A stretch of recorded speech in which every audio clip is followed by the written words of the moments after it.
Hello all, இன்னைக்கு நம்ம பார்க்க போகிற டாபிக் என்னன்னு பார்த்துட்டிங்கன்னா கிளாரிட்டி. அதாவது லைஃப்பில் வந்து ரொம்ப தெளிவாக இருக்கிறது. கிளாரிட்டி அப்படிங்கிறது லைஃப்பில் எவ்வளோ முக்கியம் அப்படிங்கிறத நம்ம ஒரு ஸ்டோரி மூலமாக பார்க்கலாம்.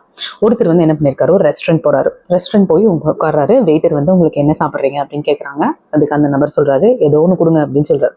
ஸோ வெயிட்டர் போயிட்டு பழைய சாதம் கொண்டு வந்து வச்சிடறாங்க. ஸோ பழைய சாதத்தை பார்த்துட்டு பக்கத்து டேபிளில் பார்த்தா சிக்கன் பிரியாணி ஆர்டர் பண்ணி சாப்பிட்டுட்டு இருக்காங்க. அவங்களுக்கு ஒரே வருத்தம், என்னடா சிக்கன் பிரியாணி சாப்பிட்றாங்க, பரோட்டா சாப்பிட்றாங்க, நமக்கு இப்படி பழைய பொருளை கொடுத்தாங்களேன்னு வருத்தப்படுறாங்க. அப்போ வெயிட்டர் கிட்ட கேட்குறாங்க, எதனாலங்க எனக்கு பழைய சாதம் கொடுத்தீங்கன்னு. நீங்கள் தான் ஏதோ ஒன்று கொடுக்க சொன்னீங்களா, நான் ஏதோ ஒன்று கொடுத்தேன் அப்படின்னு சொல்கிறார்.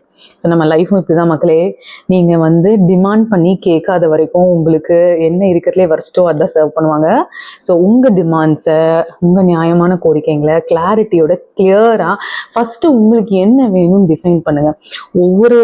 உங்கள் வாழ்க்கையில் ஒவ்வொரு நாளாக இருக்கட்டும், ஒவ்வொரு நிமிஷமாக இருக்கட்டும், ஒவ்வொரு நொடியாக இருக்கட்டும், நம்ம தலை அஜித் சொன்ன பில்லா படத்தில் வர மாதிரி நீங்கள் தான் செதுக்கணும், நீங்கள் தான் கேட்கணும், எனக்கு இது இப்படி தான் அமையணும், இப்படி தான் நடக்கணும்னு.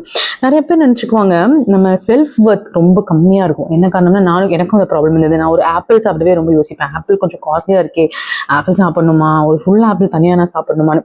பட் நம்ம எல்லாருமே புரிஞ்சுக்கணும், நம்ம எல்லாருமே சமம் தான். ஒருத்தர்னால ஒரு விஷயத்த பண்ண முடியுதுன்னா நம்மளாலும் அதை பண்ண முடியும். பட் நம்மளை வந்து அந்த அளவுக்கு ஒர்த்தாக நம்ம நடத்திக்கணும். ஆமாம், நான் இன்னைக்கு என்ன ஆப்பிள் ஃபீட் பண்ணாதான் எனக்கு அந்த ஹெல்த் கிடைக்கும், அந்த ஹெல்த் மூலமாக தான் ஃப்யூச்சரில் எனக்கு என்ன வேணுமோ அதை நான் அச்சீவ் பண்ணிக்க முடியும்.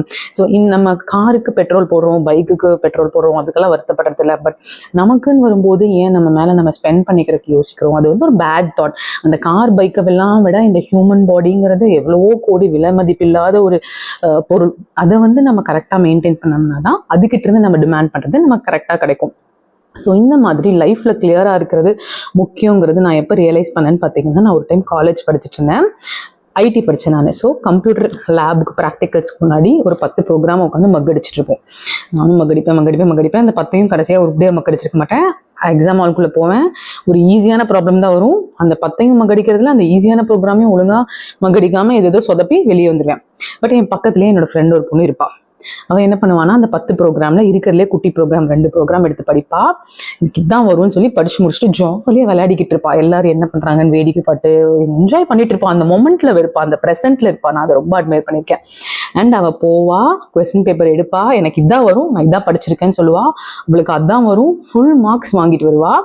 அண்ட் இது மாதிரி ரொம்ப பாசிட்டிவாக கிளியராக இருந்திருக்காங்க இந்த ஃப்ரெண்டு. நான் ரொம்ப அட்மையர் பண்ணேன். அதே மாதிரி நான் படித்தது ஒரு புது காலேஜ். ஸோ நல்ல ஒரு பிளேஸ்மெண்ட் ஆப்பர்ச்சுனிட்டி வந்தது, நல்லா பிளேஸ் ஆனாங்க. ஸோ ரொம்ப இன்ஸ்பைரிங்காக இருக்காங்க லைஃப்பில். அவங்க அப்படி இருக்கிறதுக்கு காரணம் வந்து நம்ம நினைக்கலாம் அவங்க லக்கியாக இருக்காங்கன்னு. அது வந்து லக்கி கிடையாது, அவங்க கிளியராக இருக்காங்க. அதாவது நம்ம ஒரு விஷயத்த ஆரம்பிக்கிறதுக்கு முன்னாடி இது நடக்குமா, நல்லா போகுமான்னு எவ்வளவோ டவுட்ஸ் வருது. பட் நல்லா போகும், நடக்கும். நான் அவ்வளோ உங்கள் உங்களுக்கு தெரிஞ்சதுன்னா நீங்கள் அப்படி ஒரு கேள்வியே கேட்க மாட்டீங்க. ஏன்னா நம்மளை கேவலமாக நினைக்க நம்ம செல்ஃப் டவுட்ஸ் எல்லாம் வரும்போது தான் இல்லை இது நடக்காது, நம்மளால பண்ண முடியாது. ஏன்னா நம்ம கூடயே இருக்கிற சக மனுஷன் பண்ணும்போது நம்ம எல்லாருமே ஈக்குவலாக படைக்கப்பட்டவங்க தான். நம்ம தான் நம்மளோட டேலண்ட் வந்து தெரியாமல் நம்மளை ஏமாற்றிக்கிட்டு இருக்கோம். ஸோ ஒன்ஸ் உங்களுக்கு உண்மையாகவே தெரிய ஆரம்பிச்சதுன்னா anything is possible in life. But நீங்கள் ப்ரெசென்ட்டில் வந்து ரொம்ப கிளியராக